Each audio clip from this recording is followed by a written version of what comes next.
Imagine you own this, like, beautiful rustic cabin tucked away in Katoomba. Oh, that sounds lovely. Right. But it's 2 o'clock in the morning on a freezing July night. Okay, less lovely. Yeah. And a pipe bursts behind the washing machine. Oh, no. Water is just rapidly pooling on the hardwood floors. The temperature is dropping.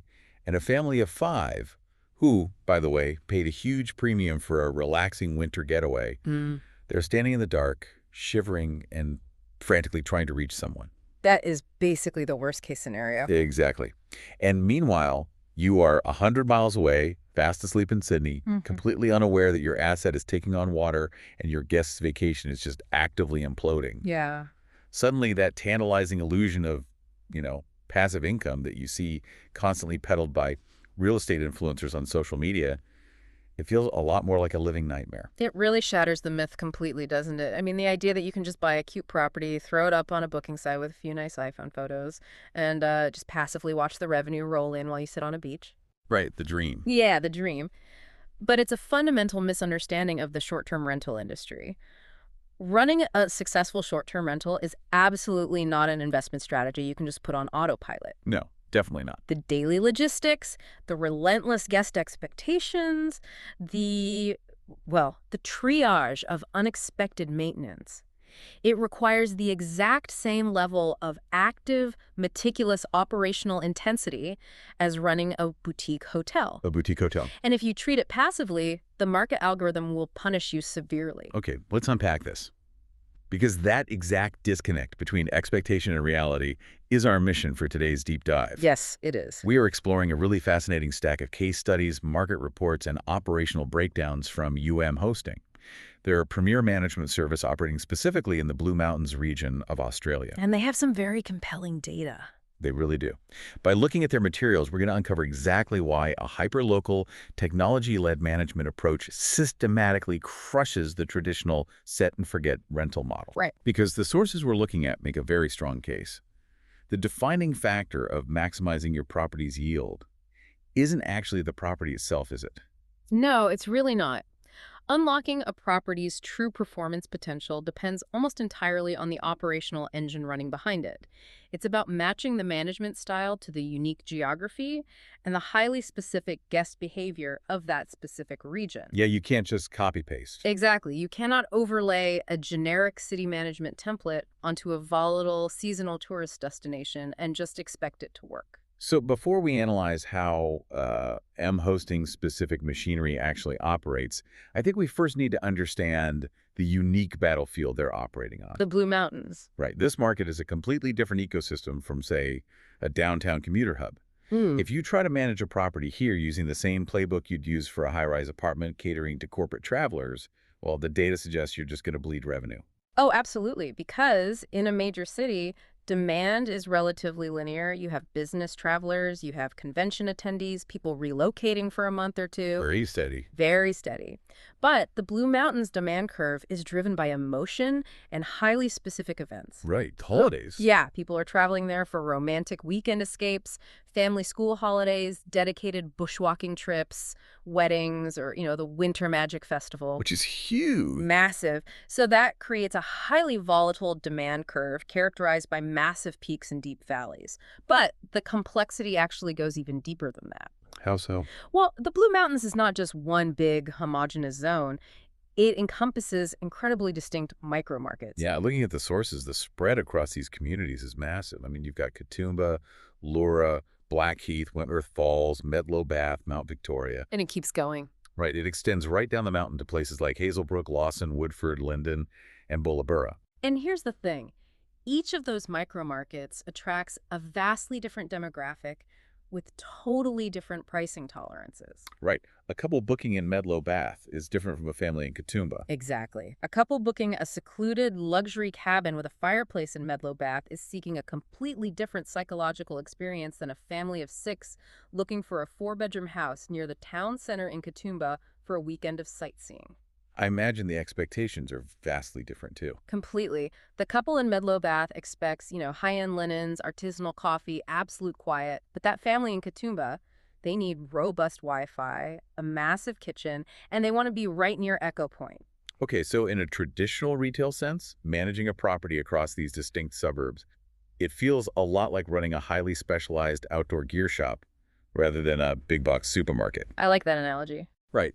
Like in a supermarket, you sell standard goods under fluorescent lighting at static prices, and you just rely on consistent foot traffic.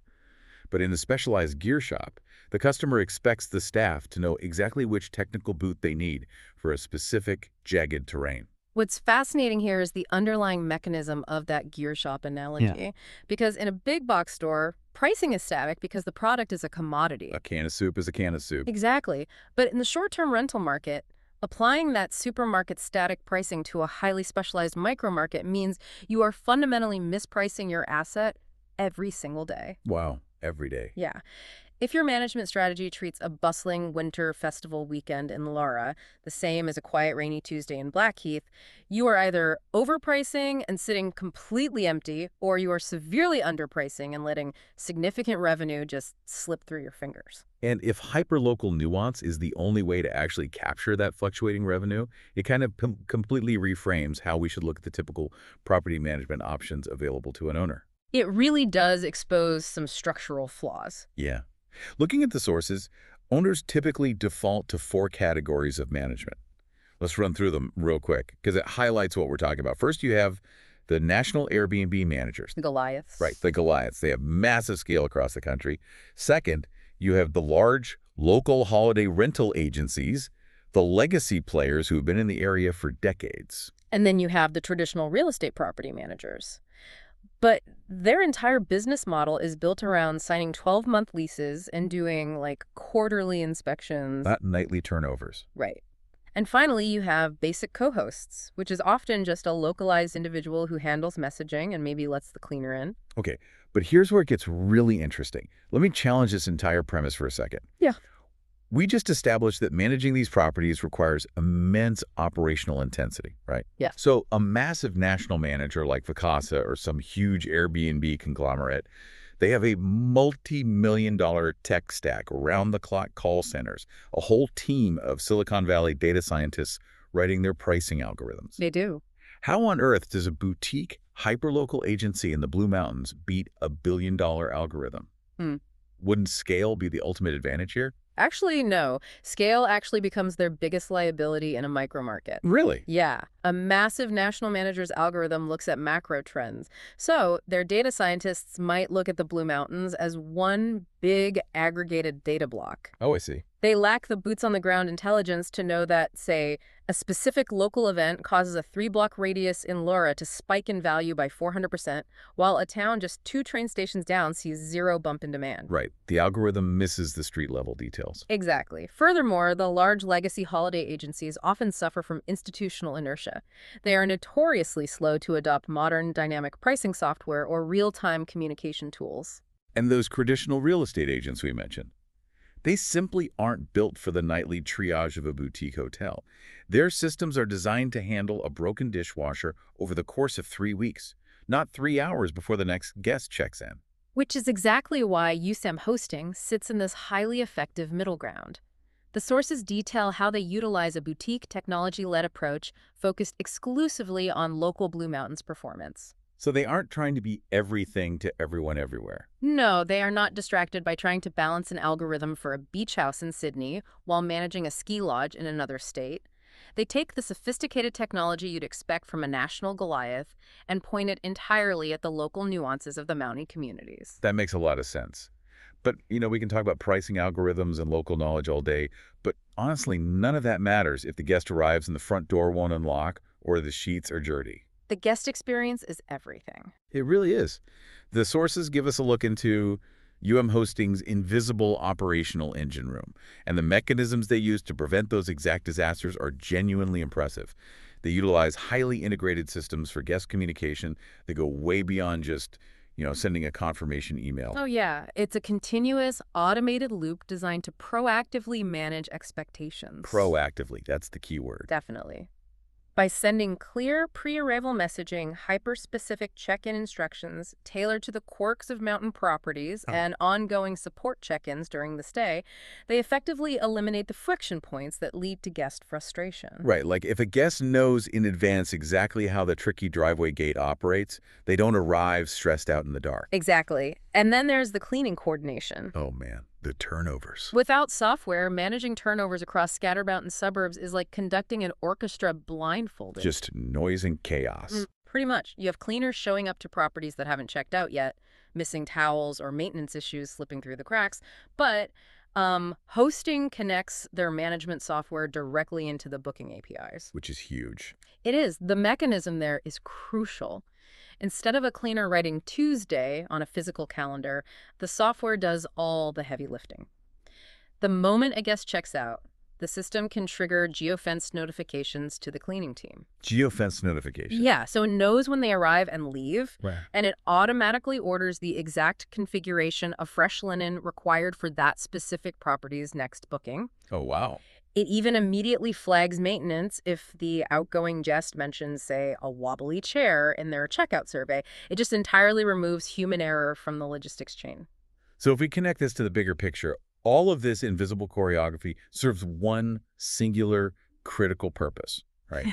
Because in the short-term rental economy, the guest experience isn't just a nice to have. It is the literal currency of your investment. It all comes back to protecting the 5-star review. Yes.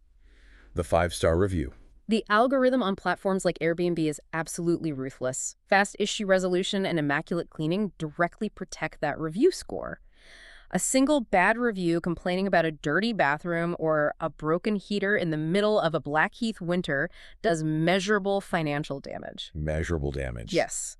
The platform's algorithm downranks the property, reducing impressions to future travelers. And when impressions drop, you obviously get fewer bookings. And to recover those bookings, you are inevitably forced to lower your nightly rate, which just creates this terrible downward spiral of profitability. Exactly. So, hosting's entire operational engine is designed to intercept issues before they ever reach the review stage. Catch them early. Right. By prioritizing fast maintenance resolution and flawless turnovers, they create a compounding effect. Better operations lead to consistent 5-star reviews, which signals the algorithm to boost your listing's visibility. Which in turn allows you to command higher prices and secure more bookings. It's a virtuous cycle. Perfect. But, all of this operational heavy lifting, the API integrations, the meticulous cleaning workflows, the proactive guest coddling, it's ultimately pointless if it doesn't translate to the owner's bottom line and their peace of mind. Because at the end of the day, the property owner is the one holding the financial risk. And an owner holding a valuable asset should never, ever feel like they are operating in the dark. Transparency is where the legacy models often fail their clients. Big time. The sources highlight how Hosting uses local market data to generate tangible returns for the owner. They don't just guess at a static seasonal rate. No guessing. Right. They generate comprehensive Blue Mountains market reports that literally compare bedroom segments, track pricing bands across specific suburbs, and measure local competitive pressure. They are analyzing the microdata to drive dynamic pricing strategies. They adjust rates constantly based on suburb behavior, specific local events, the difference between a Tuesday and a Saturday, and crucially, booking windows. Okay, wait, explain the mechanism of a booking window for our listeners who might not be super familiar with the term. Sure. A booking window refers to how far in advance a guest is searching for a property. So if your property is vacant for an upcoming weekend just 3 days away, a static pricing model just lets it sit empty. Earning zero. Earning zero. But a dynamic pricing model recognizes the shrinking booking window and automatically adjusts the rate to capture last-minute travelers looking for a spontaneous getaway. Ensuring the property yields some revenue rather than nothing. Exactly. And conversely, if someone is looking to book Christmas week 8 months in advance, the software pushes the price up to capture the premium demand for securing a prime date early. It's like a highly active commodities trading approach to real estate. That's a good way to put it. And hosting partners this active revenue management with total owner transparency. The materials stress their commitment to clear communication. They provide owners with useful reporting, actionable local market insights, and practical recommendations. They want the owner to understand exactly why a pricing decision was made, not just hand them a confusing monthly statement. This raises an important question, though, especially if you are an owner listening to this and you're currently using a basic co-host or a legacy agency. What's the question? You really have to ponder the true hidden cost of choosing the cheapest possible service. The source materials are quite candid about this. Hosting may not be the right fit if an owner's only criteria is finding the absolute lowest management fee. So what does this all mean? If you are saving, say, 3% on a management fee by using a passive manager, what are you actually losing on the back end? That's exactly the point. If your manager isn't actively optimizing your listing daily, if they aren't adjusting prices dynamically to capture the premium of a local festival, and if their sloppy, uncoordinated cleaning operations are resulting in 4.2-star reviews instead of flat 5-star reviews, You're bleeding revenue. you are bleeding revenue. You might save a fraction of a percent on the fee, but you are quietly losing 20 to 30% of your potential gross income because your property is invisible to the platform's algorithm and priced incorrectly for the market conditions. Wow, 20 to 30%. Yeah. The hidden cost of poor optimization drastically outweighs the upfront savings of a cheap fee. That is a staggering way to look at it. So to kind of bring this all together, when you distill all the data from these sources, hosting is fundamentally built for property owners who are exhausted by the friction of the industry. They're just tired. Exactly. They are tired of waking up to manage guest messages at 10 p.m. They are tired of acting as a chaotic dispatcher for cleaners and plumbers. But crucially, they still want total visibility over how their asset is performing, and they demand that it performs at its absolute peak. Right. If you own a property in the Blue Mountains, the data clearly supports that an active, hyperlocal manager utilizing modern technology to optimize pricing and run flawless turnovers is just the obvious choice. Yeah. They bridge the gap between deep local insight and sophisticated algorithmic power. You know, before we wrap up, there was a specific, somewhat philosophical detail in the market reports that I found deeply fascinating. What was that? Well, among the various data sets hosting offers, there is an analysis comparing Airbnb versus long-term rental in the Blue Mountains. Taking a step back to look at the macro impact of the industry. Yes, and it prompts a much larger thought. When a hyperlocal management service becomes so highly efficient, using API integrations and dynamic pricing to perfectly maximize the nightly value of a property, how does that fundamentally shift an owner's perspective on the purpose of real estate itself? That's a huge question. It is. If every single weekend can be scientifically optimized and flawlessly managed for tourists to yield maximum profit, what does the future hold for the balance between local community housing and boutique holiday escapes in pristine areas like the Blue Mountains? Right, because if short-term is so lucrative, why would anyone rent long-term? Yeah, exactly. As the technology of short-term management gets sharper, the financial incentive structure for property owners fundamentally changes the fabric of the towns themselves. That is a massive structural shift in how we view the utility of a home in a localized tourist region. That is a brilliant thought to chew on. It really makes you think. It does. Well, we started this deep dive by talking about the seductive myth of passive income and the harsh reality of running a boutique hotel. It turns out you can actually have the passive experience as an investor, but only if you hire a team that is actively running that invisible boutique hotel flawlessly in the background. Perfectly said. Thank you so much for joining us for this deep dive into the mechanisms of short-term rental management and the Blue Mountains market. Keep questioning the data, keep analyzing your assets, and keep diving deep.